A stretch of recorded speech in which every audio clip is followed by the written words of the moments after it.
Ang atin pong tatalakayin sa hapong ito ay tungkol po sa fly. Ano po ba yung fly sa Tagalog? Yung langaw po. Bakit naman po natin ito napiling i-discuss? Because there are some people na kahit na ho nakitang dinapuan na ng langaw yung isang pagkain, ipapagpag lang po nila tapos kakainin. Sabihin nila, wala pa 5 minutes, di ba? So, hindi po ganun, no? Gusto kong malaman ninyo na pag dumapo ang langaw, ano bang nangyayari doon? In short, hindi nyo na po pwedeng kainin ang dinapuan na ho ng fly. So, kasi ho, microscopically, hindi natin nakikita kung anong mikrobyo ang dala nito. Plus, ang habitat po ng fly sa mga basura, yung something na medyo marumi talaga. No? Doon ho sila na-attract. Kaya nabibit-bit ho nila ito. Ang fly ho, small insect belonging to the order of Diptera, which means 2 wings. Yun ho, ibig sabihin nito. At ang abilidad ho nila is to fly quickly and with agility. So, di ba ang hirap patayin ng langaw kasi palapit ka pa lang, nakaano na siya, nakalipad na. Ganun ho kabilis, no? Ang eyes ho nila, large, compound eyes, giving them excellent vision ho yan for detecting movement. Ayun. Yung mata ho nila, ayun, kaya yung palapit ka pa lang, alam na nila. Yung sa mouth part po nila, specialized mouth parts, depending sa diet nila. Meron hong sponging or merong piercing sucking, yung parang tulad sa mosquito, no? At meron hong iba-ibang klase ng fly. Merong house fly, ito ho yung kasama ng tao sa tinitirhan. Fruit fly, ito ho sa genetic research naman ito. Horse fly, ito ho medyo masakit ang kagat. Tsetse fly, found in Africa at nakakapag-transmit ho ito ng sleeping sickness. At ang life cycle po niyan, magiging egg muna yan, then magiging larva or maggots. Sinanimusu yun. So, ang ibang tawag sa larva is maggots. At pupa, yung nasa stage ho sila ng cocoon-like structure, and pag-adult na, yan po, fully developed na sila and capable of reproduction already. Now, may role din ho ito sa ecosystem natin. Kaya kala nyo, insect, bad, no? Decomposer din ho siya. Nagbe-breakdown siya ng organic matter. So, nare-recycle yung nutrients into the environment. And sila din ho ay pollinators, no? They help to pollinate the plants. Pest control, predatory flies feed on harmful insect. Now, how dirty causing disease ang isang fly, no? Ang mga fly, notorious ho sila for spreading diseases due to their behavior and habitats. Frequently ho, filthy habitats, no? Doon sila na-attract sa mga decaying organic matter, yung mga nabubulok na ho, feces, garbage, and rotting foods. So lahat po yan, dyan nila gusto, doon sila na-attract. While feeding or resting, syempre ho, nakaka-pick up sila ng pathogen like bacteria, virus, and parasites. Hindi lang ho kita ng mata natin kasi nga ho microscopic lang, no? Especially doon sa legs nila tsaka sa hairy surface. At may nangyayari ho sa kanilang regurgitation and excretion. Yung flies, dumapo ho yan sa pagkain ninyo, nagre-regurgitate ho sila ng digestive fluids onto the food para ho maliquefy siya before consumption. So, kumbaga, hindi ho nila kasi makakain yung dinapuan nila, halimbawa pandesal, hanggat hindi ho ito lumambot. Kaya ang gagawin ho nila, kumbaga, magbabamit sila ng digestive fluid nila para ho lumambot ng liquid nila bago ho nila kainin. So, in short to, susukahan nila yung dinapuan nila para makain nila, para ma-liquefy yun, no?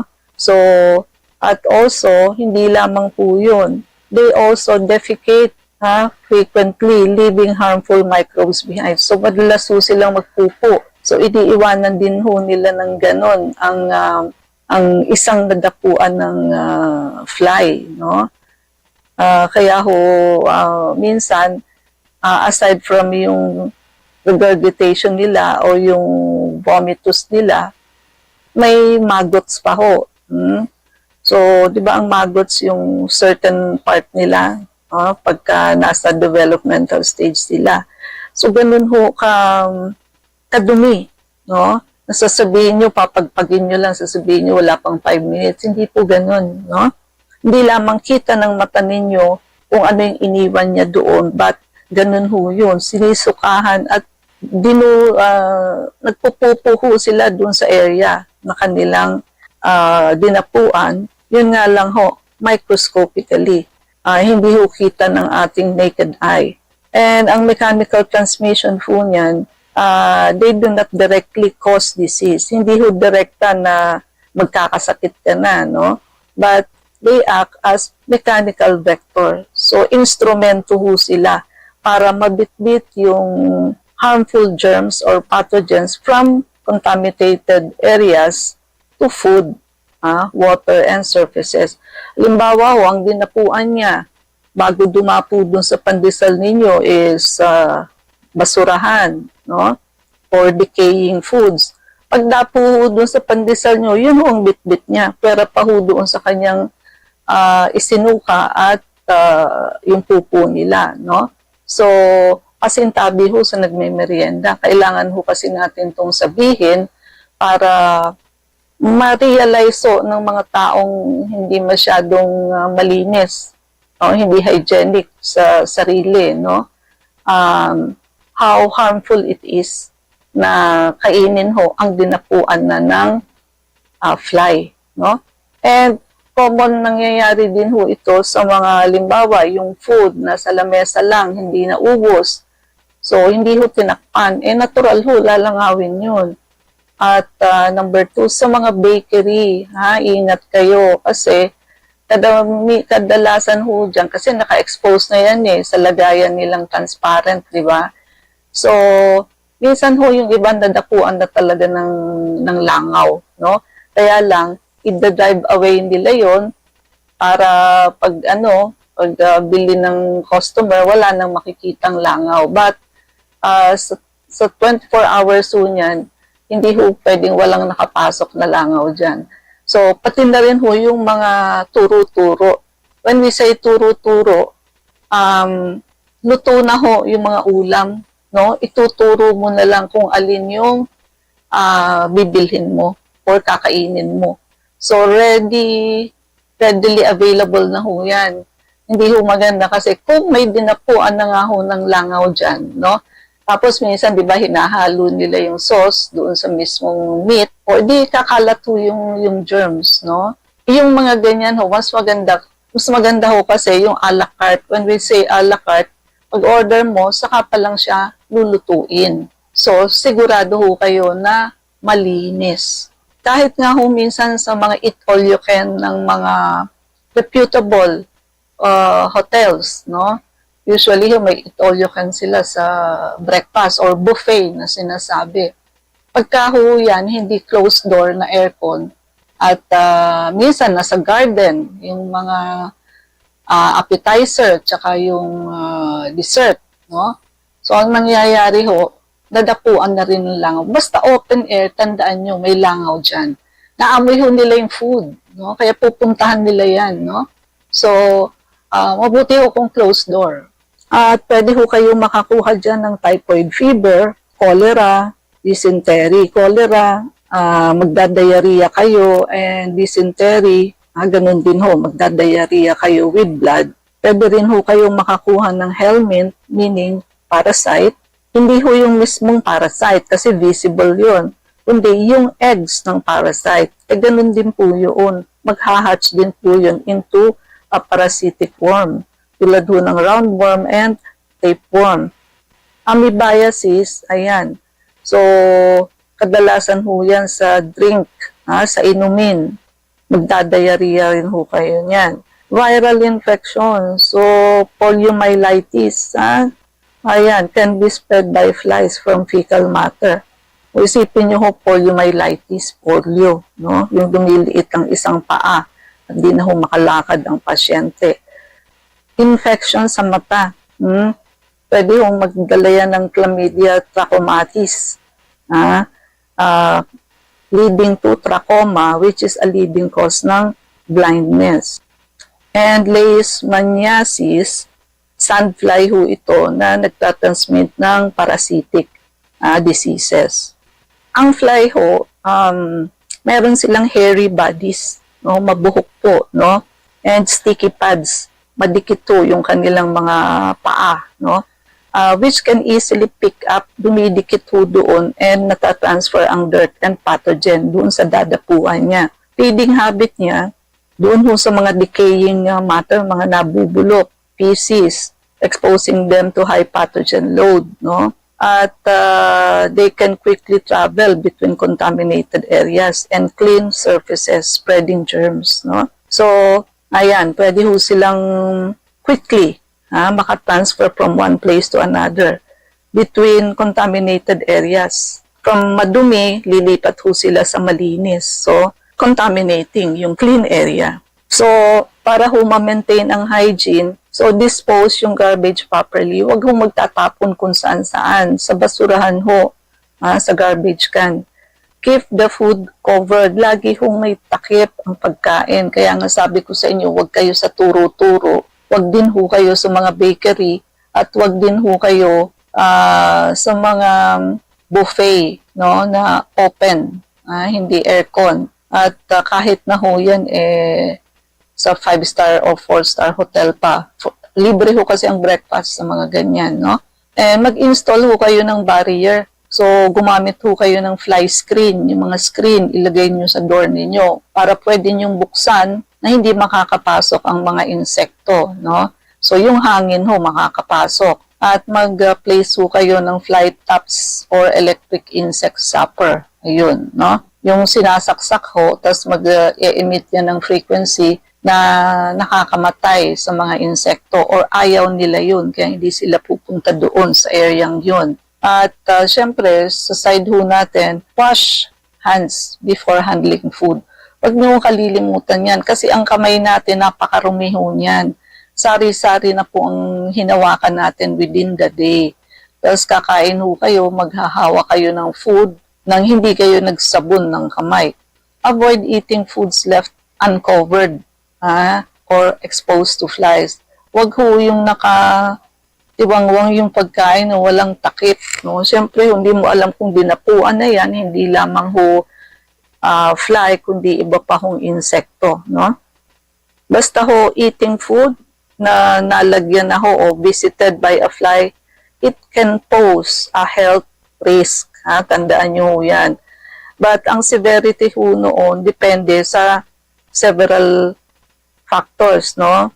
Kung gaano ho karami, gaano katapang yung nailagay, yung na-contaminate nila doon sa food. At depende rin sa immune system ng makakakain, no? Yung flies, meron ho silang hairy legs and bodies na nakapagdadala ng bacteria and viruses and eggs of parasite from dirty surfaces like feces, garbage, or decaying matter. Yung sinasabi ho natin regurgitation, ang flies ho, nagre-release siya ng digestive enzyme from their mouth to dissolve yung food before consuming it.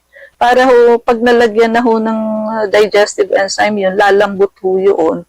So, bago nila kainin. Yan ho sinasabing regurgitation, no, sa flies. Defecation, they often defecate where they land. Kadalasan ho, nagpupupo sila kung saan sila lalanding, no? Adding additional pa ho yan sa risk ng contamination. So, ang conclusion ho, is it safe to eat food that is touched by a fly? The answer is a big no. Kung yung fly ho, nagland briefly, kumbaga sandali-sandali lang, yung level ng contamination may be minimal. But yung risk ho, if the fly has recently visited highly contaminated areas, ganun pa rin ho, no? Siyempre, pag they spend more time dun sa pagkain, for sure ho, may regurgitation and defecating na nangyari, no? So, hindi ho pwede yung papagpagin nyo lang, sasabihin nyo wala pang 5 minutes, no? Basta ho dinapuan na. And hindi nga lang ho yung nakita nyo dinapuan na. Sabi ko sa inyo, yung mga open, walang takip, like sa bakery, sa mga turo-turo, no? So, hindi nyo naman ho kasi alam kung drive away na yung fly na dumapo, no? So, basta ho naka-open, yung danger or risk na yan nadapuan na ng insekto is always there. Mas mahal hong magpa-hospital sa kumain na lang kayo sa mga kilalang kainan, yung mga fast food lang ho para hindi naman ho napakamahal, no? Okay? Wake up call for all diabetic and obese patients. So meron ho tayong anti-diabetic and anti-obesity protocol. Ito hong protocol na to ay unang-una, it is magic. Kung palagi kong sinasabi na walang magic, but this time, ito hong protocol na to is magic. Meaning, instant po ang result niya. Kaya magugulat kayo, no? And also, kami lang ho ang meron nito. Hindi nyo ho ito makukuhang treatment na to sa iba. Kaya samantalahin nyo ho ang pagkakataon na merong ganito. At pangatlo ho, kahit na ho walang effort. Meaning, kahit ho hindi kayo uminom ng gamot ninyo at hindi kayo mag-inject ng insulin ninyo, yung mga gusto hong pumayat kahit na ho hindi kayo magbawas ng kain ninyo. Very effective po ito, kaya pumunta ho kayo at magpagamot kayo sa amin habang wala pa ho kayong komplikasyon. Lalo na po yung may mga komplikasyon na. Yung mga dinadialysis, yung mga mapuputulan ng paa, now is the right time for you to come to us. IB, mga numero. Para po sa mga nais magtanong, mag-text po kayo sa 0922-875-2899. Dok, tanong ni 3807. Dr. Irene, pumipintig po ng masakit ang ugat sa likod ng tengang kaliwa. Papunta po sa ulo. Iniisip ko po baka naputok ang ugat ko. Naku po. Ugat agad-agad. Huwag naman kayo mag-isip ng putok ang ugat. Probably pag gano'n na, ospital na ho kayo noon. Hindi na kayo makakapag-text sa amin, no? So, probably ho mataas ang BP nyo, no? So, isa ho yan sa pinaka-dapat na consideration. And posible rin hong mabilis ang heartbeat ninyo. So, kailangan nyo ho ang BP apparatus or mas maganda ho, palistan na lang ho kayo ng check-up, no? Kasi ho, kaya malakas ang pintig, ibig sabihin ho, yung blood, masikip ho, hirap ho siyang pumasok, kaya nararamdaman nyo ho yung pintig. Walang tayong oras, so mangyari po lamang na kayo magpalista kung kayo magpapacheck up. So, Unit 1101, Klinika Medica 101, Centuria Medical Makati, Salamanca Street, corner Kalayaan Avenue, Makati City. So, ang landmark ho natin is along Makati Avenue, yung corner General Luna Street. Everyday ho bukas ang clinic, pati na rin Saturday and Sunday, and even holidays. Kailangan lamang ho magpalisto kayo ahead, Ivy. Pwede po kayong tumawag sa 546-9412, 0922-875-2899. Pwede rin po kayong mag-text sa 0925-896-1689 at 0917-810-6169.